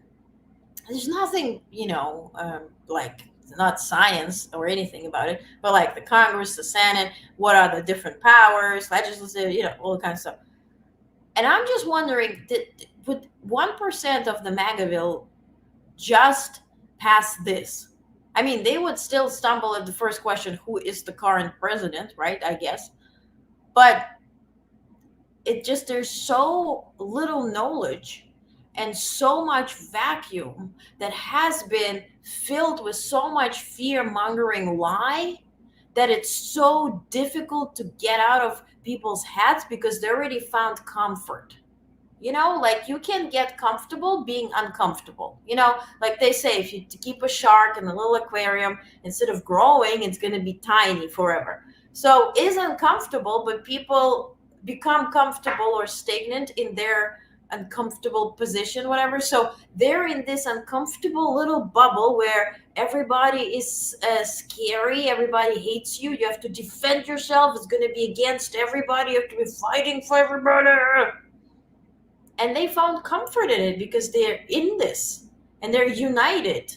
And then this buffoon talks about or voices their weird thoughts, you know, like the earth is flat or whatever. And they're like, oh my God, before I could never say that. And now a president says that. I am seen. I'm finally, you know, this is my hero. You know? So let's tune in a little quick before we go into Kamala Harris's Las Vegas rally. You get the solar power, combine that with batteries, so because obviously the sun doesn't shine at night, and then you use that to charge the electric cars, and you have a long-term sustainable solution. And you know that's what Tesla's trying to move things towards, and I think we've made a lot of progress in that regard. But when you look at our cars, we don't believe that environmentalism, that caring about the environment should mean that you have to suffer. So we make sure that our cars are beautiful, that they drive well, that they're fast, they're, you know, sexy. I mean, they're cool. In fact, literally, I mean, the sexy joke, Model S, Model 3, Model X, and Y spells out sexy. It's probably the most expensive joke out there. But I don't know, I like cheesy humor, you know. So, but I'm a big fan of like, let's have an inspiring future. And let's work towards, you know, a better future, and we can do. Is this what the what was it, deep-throated endorsement is, or was it full-throated endorsement? That's what it is. By the way, I was just in New York crossing the street, and there was this dumpster truck thing at the light, and the guy who was driving it was like, "Ooh, people are looking at me." He was like looking out of the car to see how people are mesmerized, and everybody's like, Jesus Christ. Did you see the reel on I think it was on Instagram? Full-throated endorsement. Yes, not deep-throat.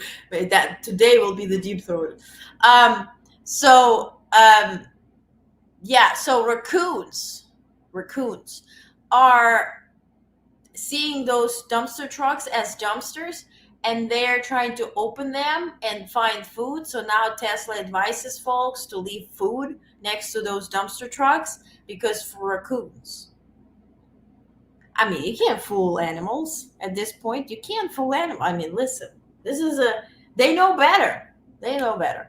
Sexy. You know, he talks about, actually, he couldn't get the E because there's Mercedes E-Class.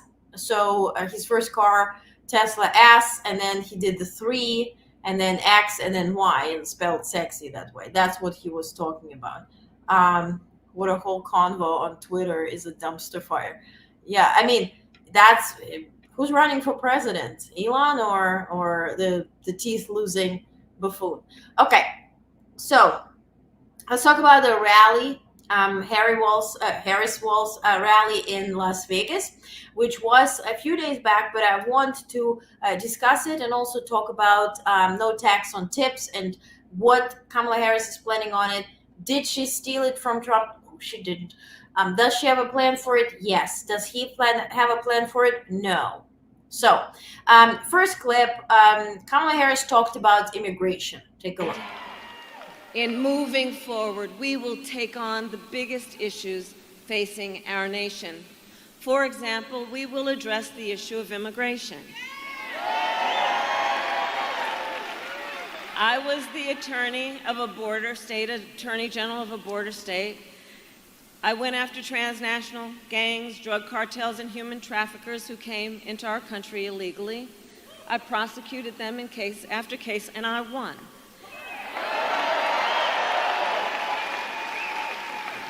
We know our immigration system is broken, and we know what it takes to fix it.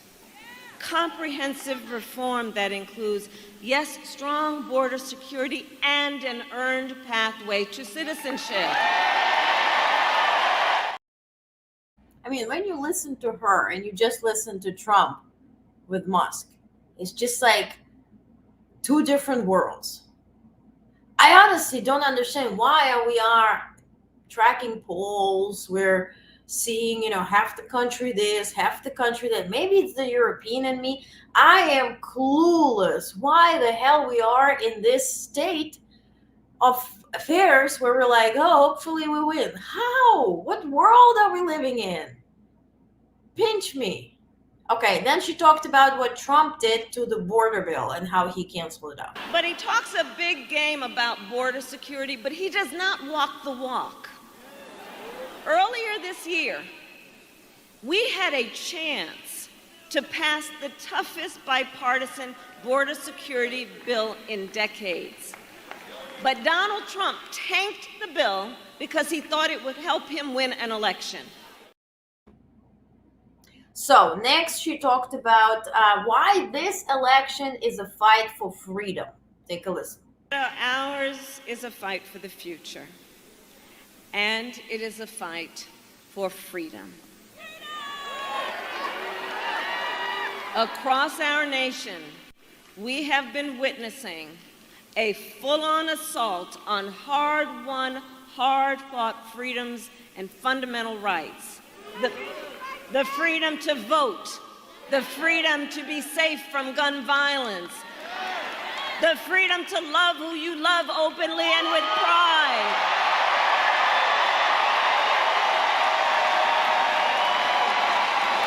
And the freedom of a woman to make decisions about her own body and not have her government tell her what to do. And how dare CNN, MSNBC not even covering this rally? How?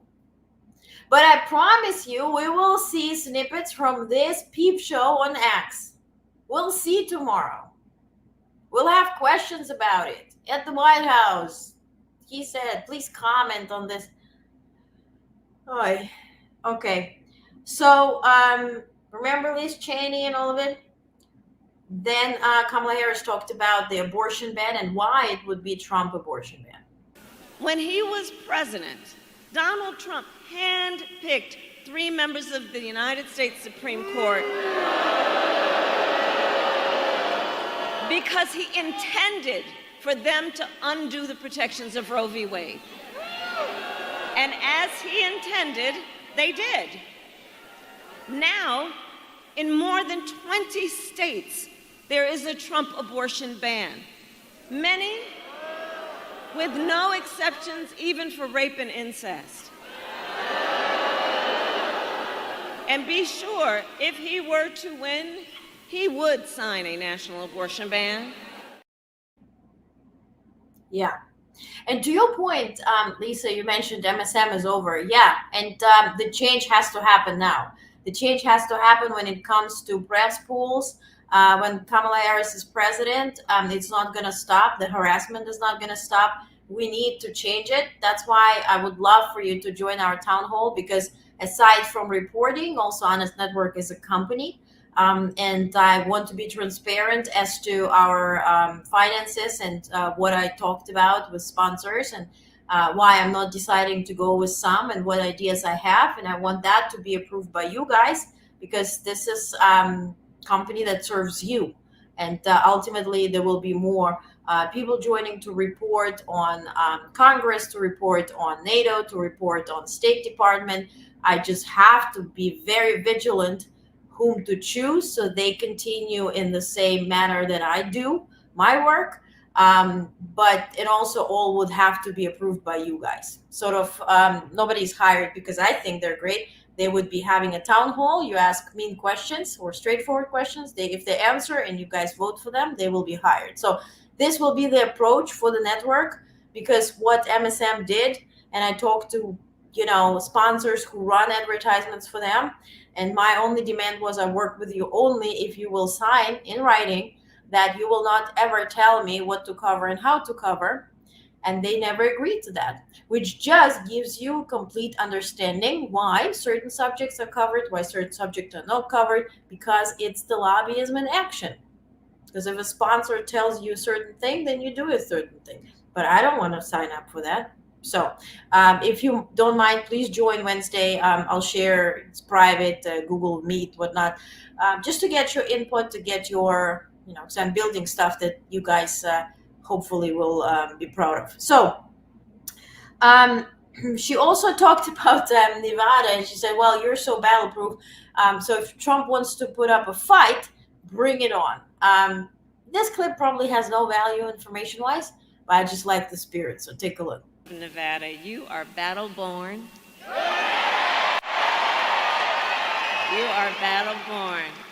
And if Donald Trump wants to pick a fight over our most fundamental freedoms, we say, bring it on. Bring it on. Bring it on.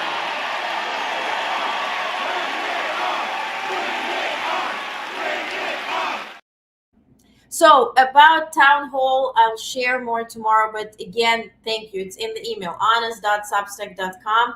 I'll share an invite.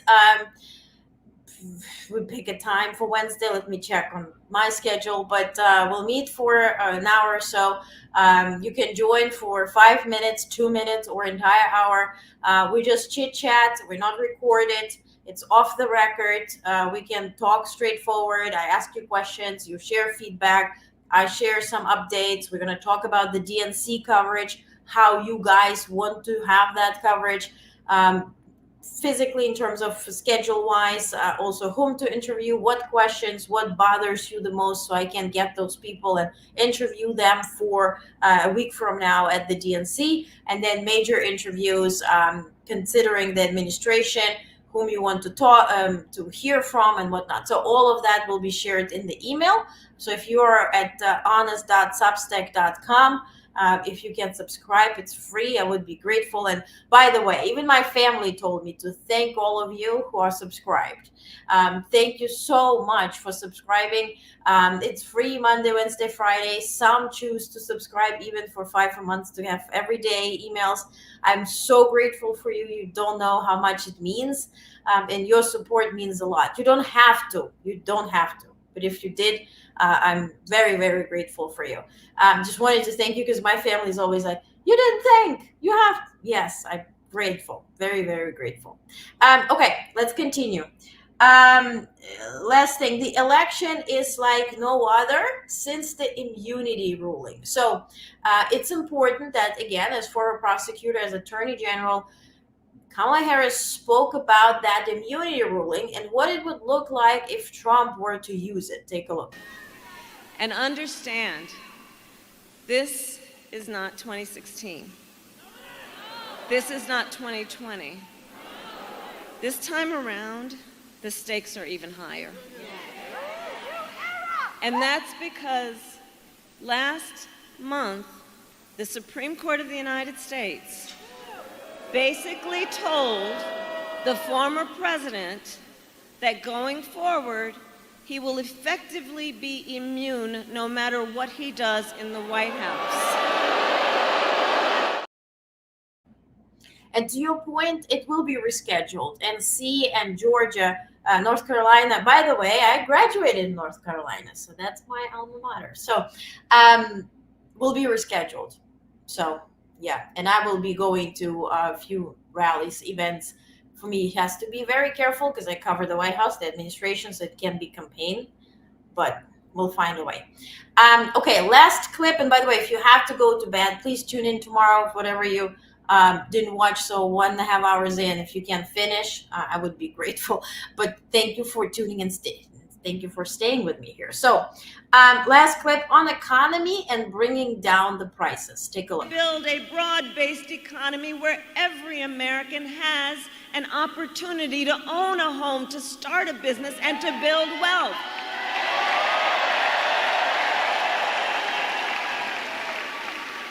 We believe in a future where we lower the cost of living for America's families so they have a chance not just to get by, but to get ahead, to get ahead.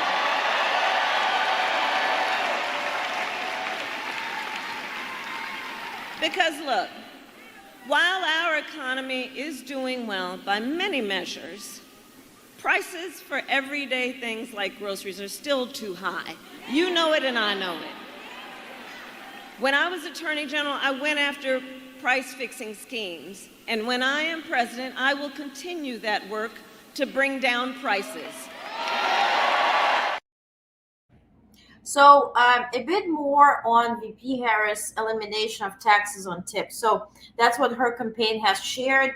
The proposal would require legislation. As president, she would work with Congress to craft a proposal that comes with an income limit and with strict requirements to prevent hedge fund managers and lawyers from structuring their compensation in ways to try to take advantage of the policy.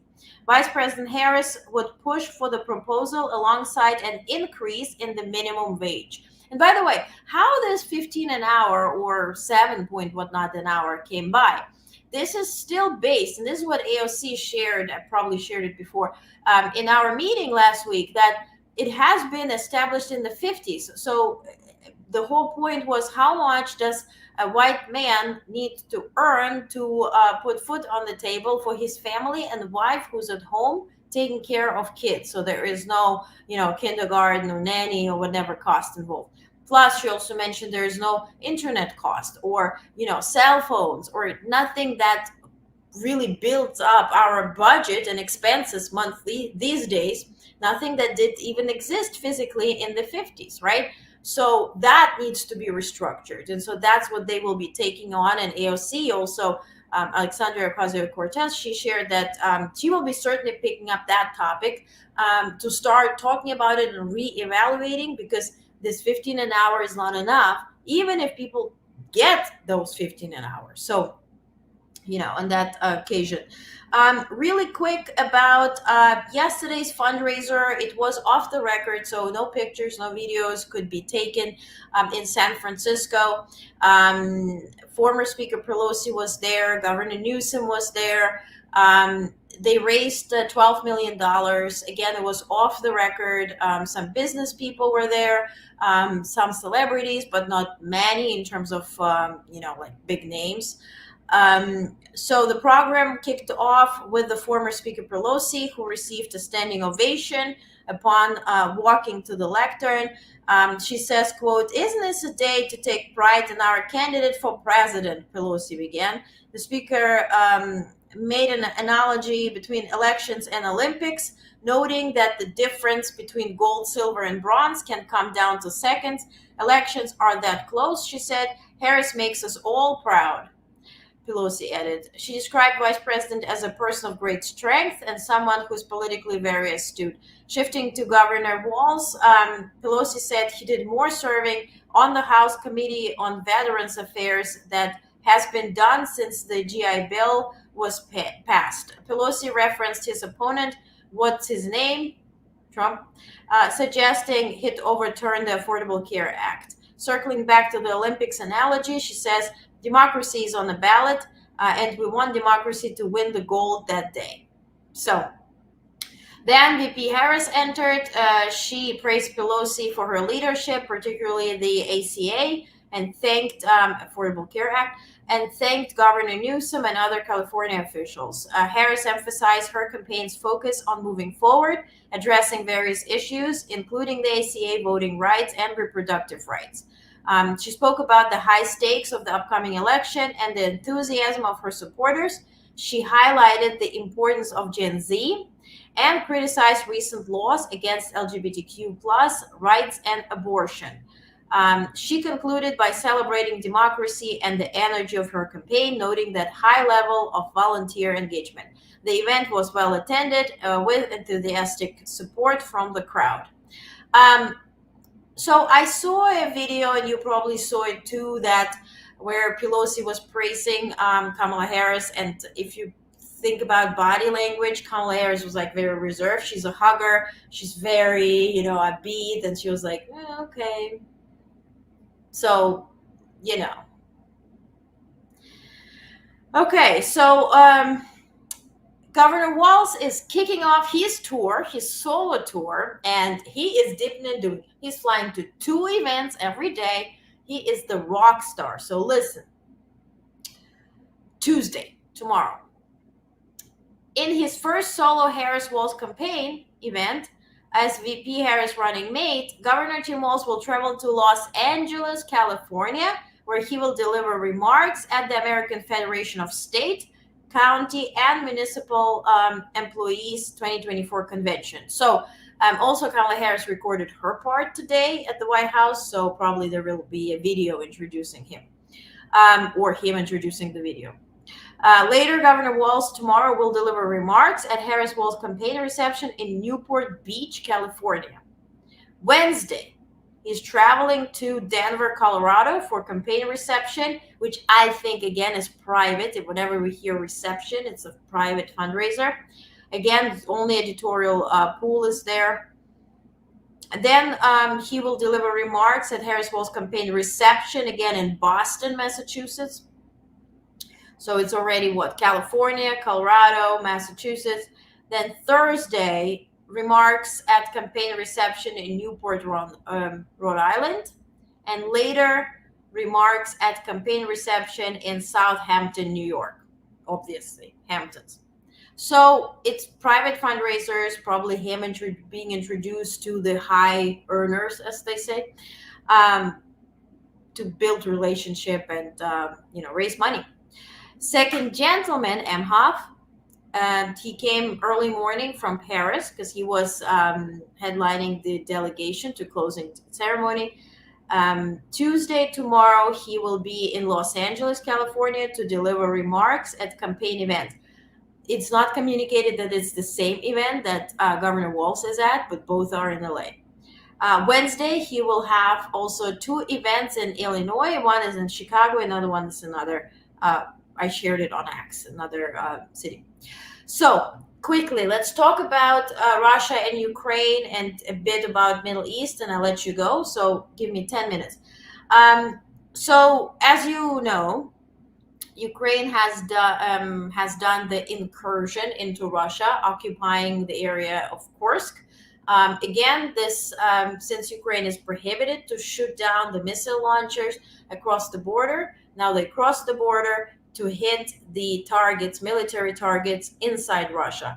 Then they occupied certain area, which again will strengthen the negotiation whenever negotiation will be due. Asking NSC, National Security Consul's John Kirby, he's like, well, it's an investigation. We don't know if they're using our aid, our military aid or anything, our missiles or anything in Russia. We don't know. So it's a big question mark. Again, sort of giving Ukraine a green light. Now, Russian Telegram channel, citing the sources, stated that Russian Chief of General Staff Gerasimov knew about the preparation of the incursion into Russia's Kursk region. Quote, 2 weeks ago, Lieutenant General Abachev, commander of the State Border Covering Group, deputy commander of the Leningrad Military District, reported to Valery Gerasimov about the preparation of the Ukrainian forces for an invasion of Kursk region. In response, Gerasimov urged Abachev not to spread panic, no panic on Titanic, and not to fall for the enemy's disinformation. Moreover, on the eve of the Ukrainian forces' offensive, Gerasimov withdrew forces and means from this area, which, in his opinion, were not needed there. So, in addition, shortly before, some trained Russian soldiers were transferred to Belgorod region. So if you took out the map, it's more north. So according to the source, before the attack, the border in Kursk region was held by the 2nd Guard Spetsnaz Brigade, Special Forces Brigade from Pskov, Akhmat forces, mobilized conscripts, and even former prisoners. Shortly before the offensive of the Ukrainian forces, most of the trained soldiers were transferred to the Belgorod direction to help the North Group advancing on Kharkiv region. So now Putin has ordered the FSB, and FSB is not an army, it's the former KGB, it's the successor of KGB, which is this intelligence community. So they don't have weapons or anything.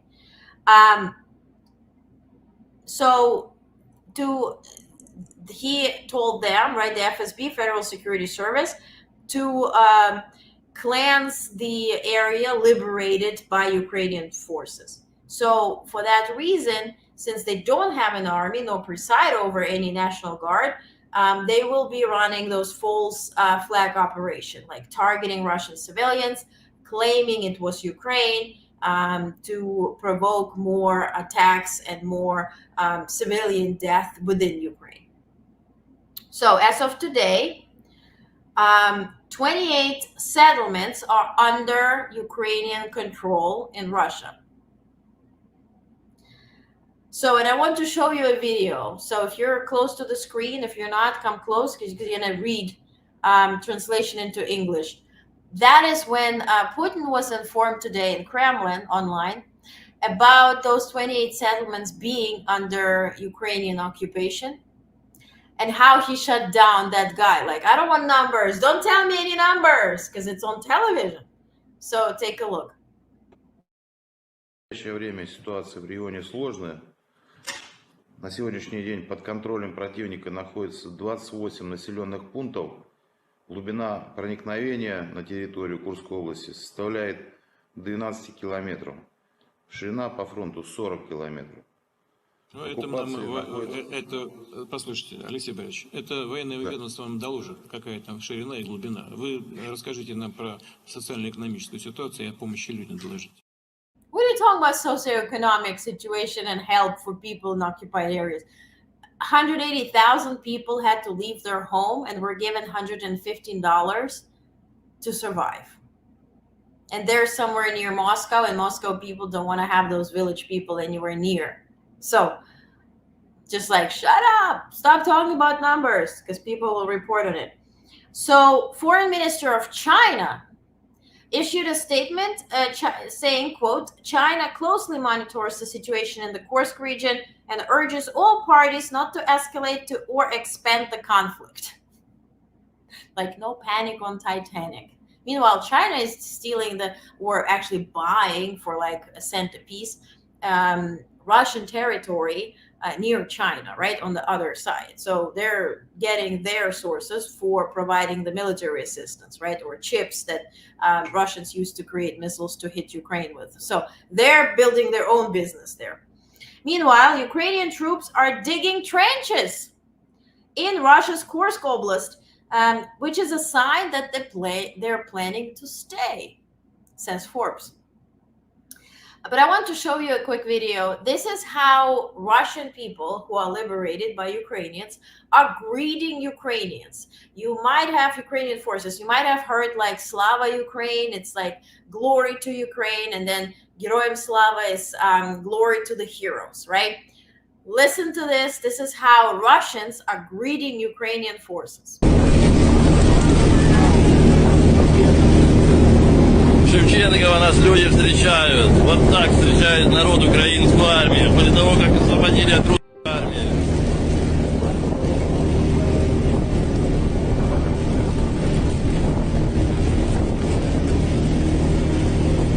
Слава Украине!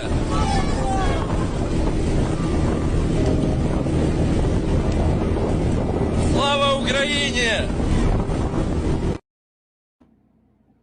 So this is people who are Russians, now liberated. They started speaking Ukrainian. I saw many clips of grandmas speaking Ukrainian. They're like, I'm Russian, but I'll speak Ukrainian. I have goosebumps when I watch it. It's just, you know, people are people. And that's when we talk about, oh, you have to be intimidating. You have to be dictator. You have to do this. This is people. This is souls, you know. Yeah, they live in this, you know, anti-democracy, fascism regime where they can't say a word. But then when they're given a chance to, they are. People want to be liberated. They want to live in a good society, you know. So, quick readout on the Middle East. So Secretary of Defense Lloyd Austin spoke with Israeli Minister of Defense, Gallant.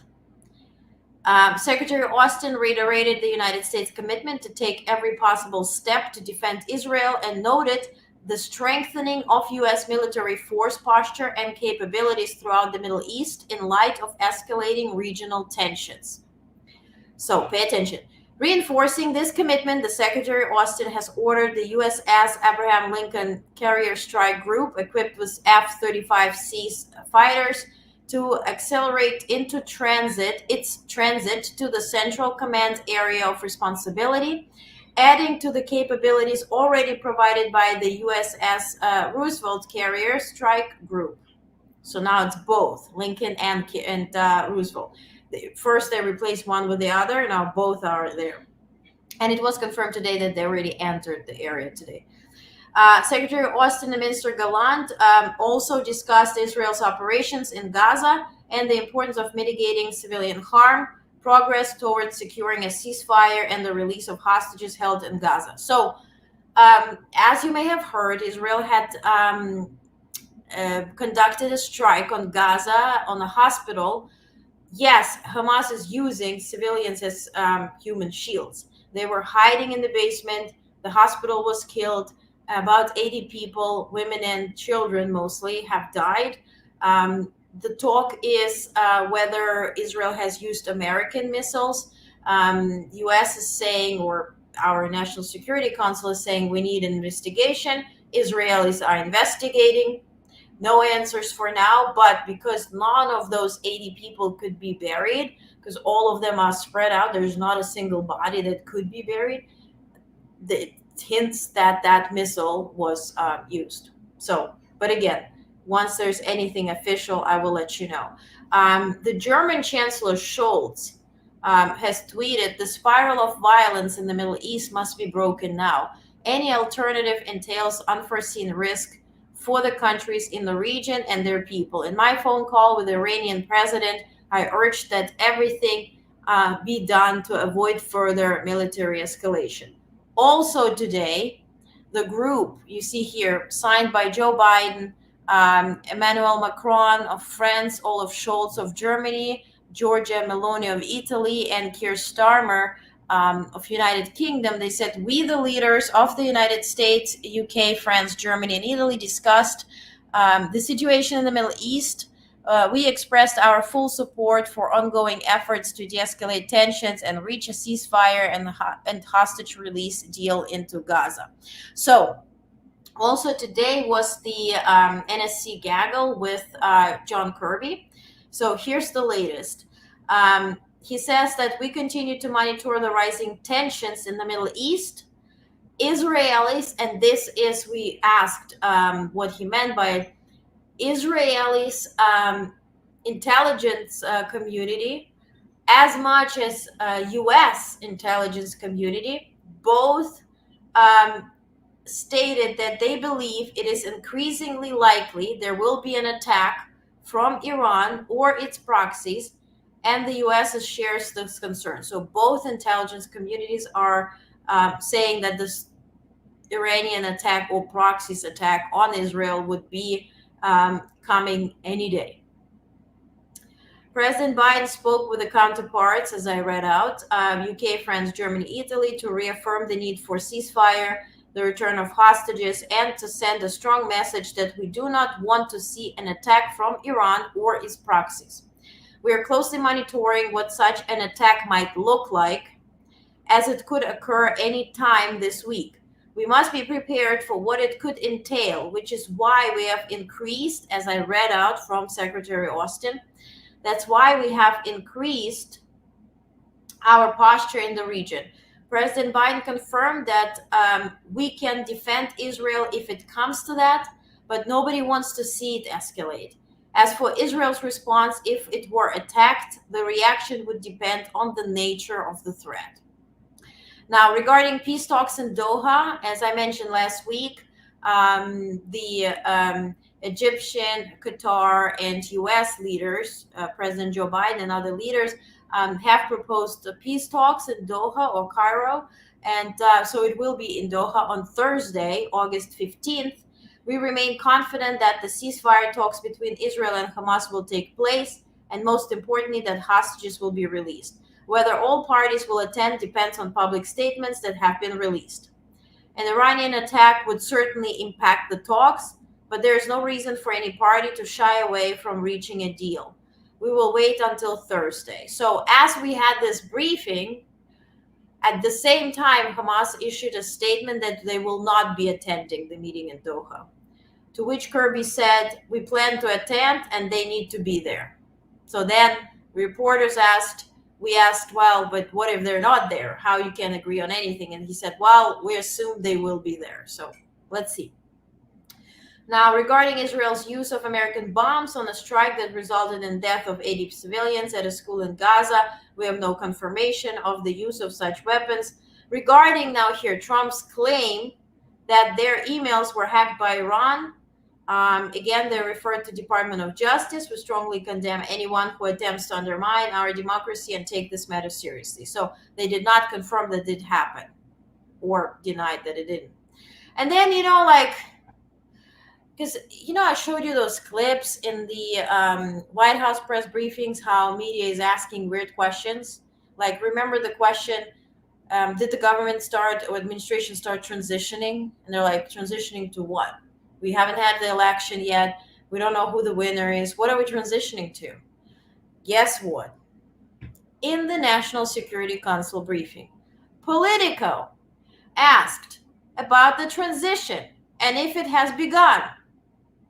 Kirby responded that it would occur in the new year. We take our responsibilities seriously, but there's no effort in that direction at this time.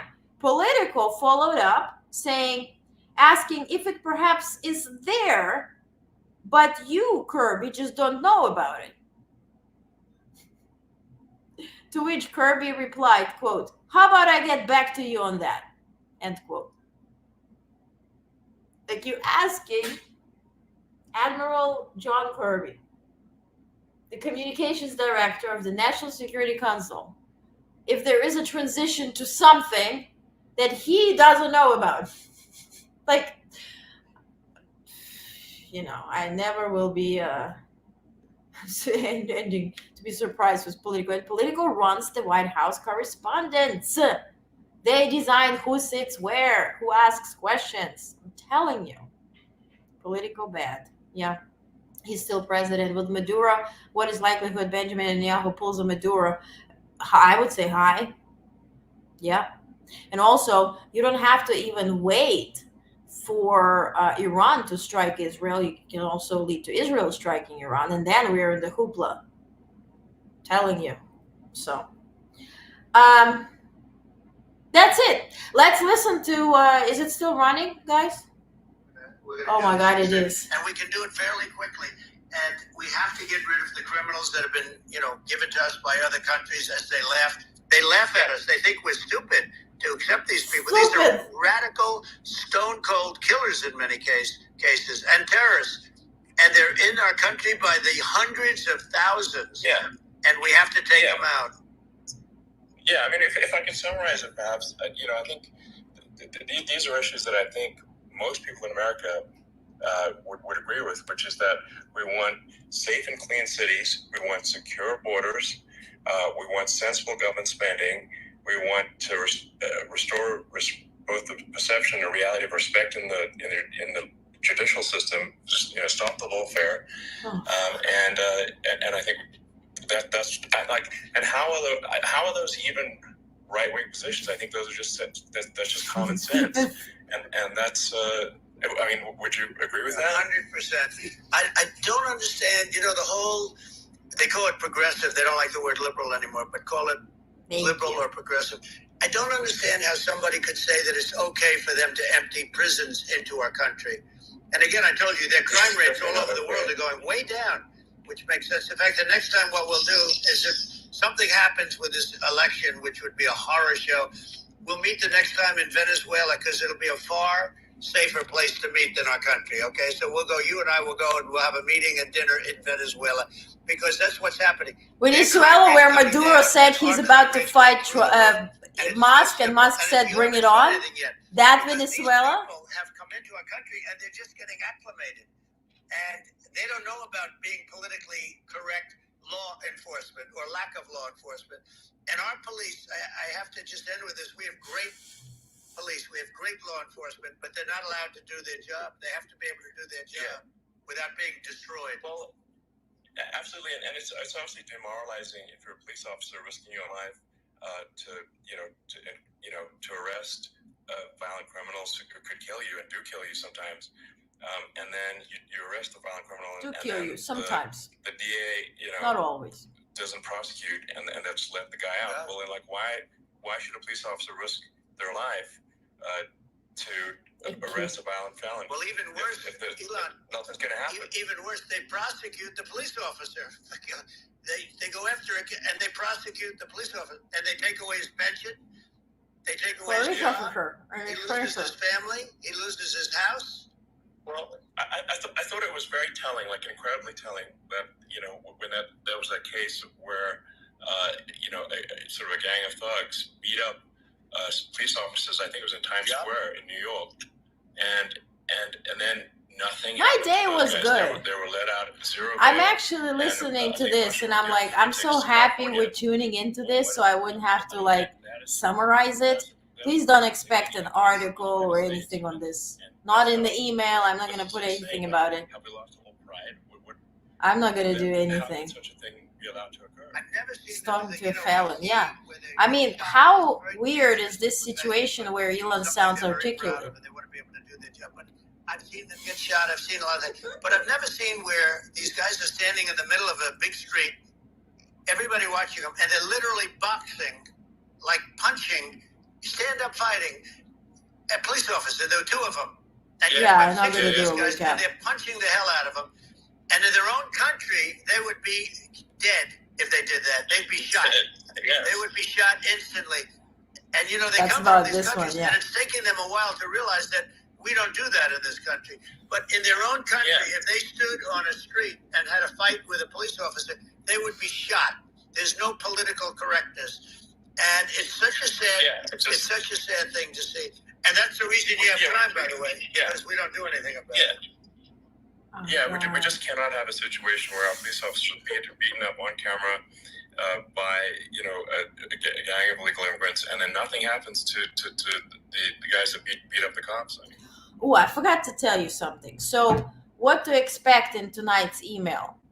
So, have you heard that Elon's son transitioned into a daughter? So, Elon has a daughter, Vivian. Vivian took a name, her mother's name, Wilson. So, Vivian Wilson has been dead named by Musk because she transitioned. He said, my son has died. I don't want to hear anything about Vivian, blah, blah, blah. That was also a big part of the book, the